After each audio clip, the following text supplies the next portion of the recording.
जाने पाऊंगी। दुनिया भर में हम देखते हैं कि जितने भी कोई बहरान आए तो उनका जो वाहिद हल है वो समझे जाते हैं इंतखाबात। लेकिन पाकिस्तान में सूरत हाल थोड़ी मुख्तलिफ है। पाकिस्तान में इंतखाबात होते हैं और फिर एक और बहरान खड़ा हो जाता है। अब आपको लगता है कि पाकिस्तान में इंतखाबात अगर हो गए तो ये जो बहरान हम देख रहे हैं ये ख़त्म हो जाएगा?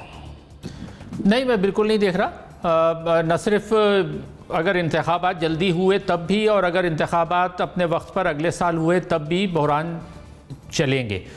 अच्छा, बहरान चलेंगे क्यों? इसकी अगर हम माजी में देखें कि निस्बतन जो एक स्टेबल गवर्नमेंट हमने देखी जिसमें पहली मरतबा पाकिस्तान की तारीख़ में 2 पार्लिमान ने अपनी 5 साल मुद्दत पूरी की, वो पीरियड था 2008 से 2018 तक का। उससे हम देख सकते हैं कि क्या आगे क्या होना है। देखिए, जो बहरानी कैफियत ना हो, यानी अगर इस्तेकाम हो, तो इस्तेकाम की 2-3 वजह है ना। सियासी तौर पर इस्तेकाम कैसे आता है? सियासी तौर पर इस्तेकाम आने की सबसे पहली रिक्वायरमेंट यह है कि जी फेयर एंड फ्री इलेक्शन हो, शफाफ गैर जानिबदाराना इलेक्शन हो। ये पहली बुनियाद है। दूसरी बात यह कि उसके नतीजे में जो नताइज आएँ, उन नताइज को तमाम पार्टी जो है वो तस्लीम करें और वो बड़ी हद तक शफाफ हों।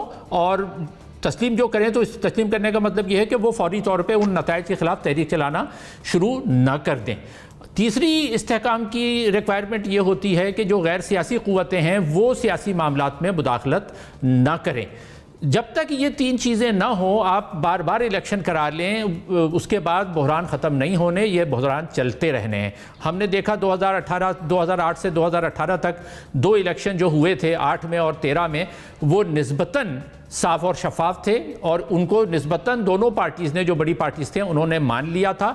और उनके बाद कोई बड़ी तहरीक उन हुकूमतों को हटाने के लिए नहीं चलाई गई थी, जिसके नतीजे में ये हुआ कि उन दोनों असम्बलियों ने अपनी मुद्दत पूरी की थी। तो ये रिक्वायरमेंट। अच्छा, अब माशी बहरान क्यों नहीं ख़त्म होगा?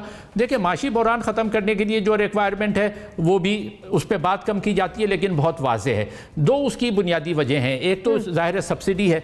सब्सिडी का मतलब यह है कि ज़र तलाफ़ी देना। ज़र तलाफ़ी देने का मतलब यह है कि जो चीज़ें महंगी पड़ती हैं उनको हुकूमत अपनी तरफ से पैसा देकर आवाम को सस्ता फराहम करती है, चाहे वो तेल हो, चीनी हो, गंदम हो, इस तरह की चीज़ें। तो अब सवाल यह है कि उस माशी इस्तेहकाम के लिए अगर हम सब्सिडी ख़त्म करेंगे तो क्या वो आवाम के लिए बेहतर होगा? जवाब है नहीं। तो सब्सिडी के लिए पैसा कहाँ से आएगा? जनाब, वो पैसा हमें निकालना पड़ता है, जिसके लिए हमारे जो दूसरे चंद एक आवाम दोस्त माहिरीन मईशत है वो बार बार ये कहते हैं कि हमें अपने गैर पैदावारी अखराजात कम करने हैं, हमें अपनी जो अयाशियाँ हैं, यानी जो पुरतयुश अशिया पे जो हमारी अखराजात होते हैं, जो हम बाहर से चीज़ें मंगाते हैं, दरामद करते हैं, उन पर जो हमारे पैसे खर्च होते हैं। यानी आप एक नीडल लेने जाएँ, सुई लेने जाएँ तो सुई बाहर की मिलती है आपको, आप रेज़र लेने जाएँ वो बाहर का मिलता है, आफ्टर शेव लोशन लेने जाएँ वो बाहर की कंपनी का, टूथपेस्ट लेने जाएं वो बाहर की कंपनी का, हत्ता कि टूथब्रश लेने जाएं वो बाहर की कंपनी का, पानी की बोतल लेने जाएं वो बाहर की कंपनी की। अच्छा, बाहर की कंपनी का मतलब यह है कि ये सारी चीज़ें जो बाहर की कंपनी यहाँ आके बेचती हैं वो मुनाफा बाहर ले जाती हैं, और जब बाहर ले जाती हैं तो जाहिर है आपके अपने मुल्क से आप सरमाया कम होता है ना। तो 2 वजह से आपका जो माशी बहरान है वो कम हो सकता है।